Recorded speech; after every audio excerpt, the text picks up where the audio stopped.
We have said in the final report that the reason there are 3 plans in the final report is that the values of members of a global church are in all 3 plans, and I believe that's true.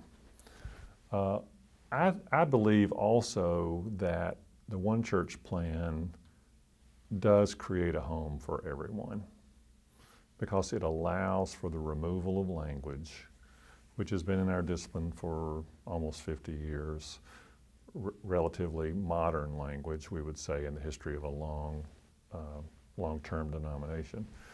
The removal of that language that simply does not allow some persons to participate fully in the life of the church.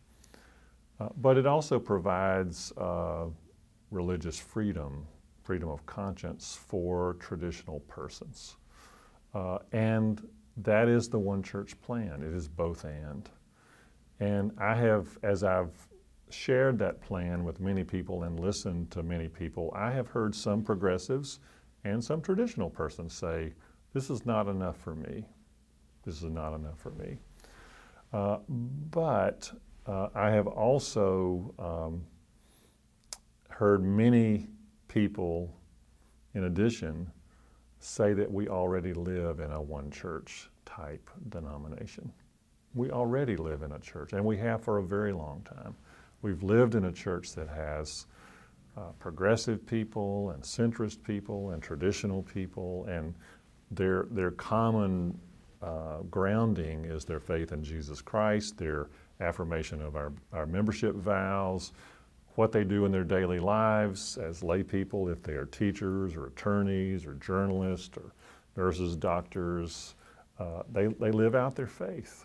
And so for me, a question is, can we continue to be a one church denomination, which allows us to have ministry in Liberia, in the Philippines, and in Europe, and in the United States. We are not a small denomination with one ethnicity, with one political perspective, with one theological perspective. We're a global church on 4 continents.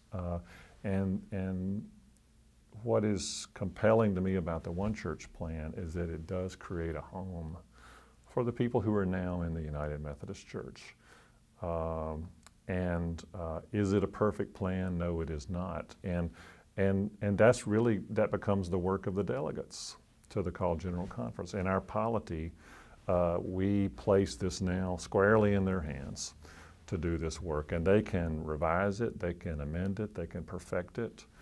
They can perhaps see things the bishops have not seen, the Commission on the Way Forward has not seen, be half lay people, half clergy.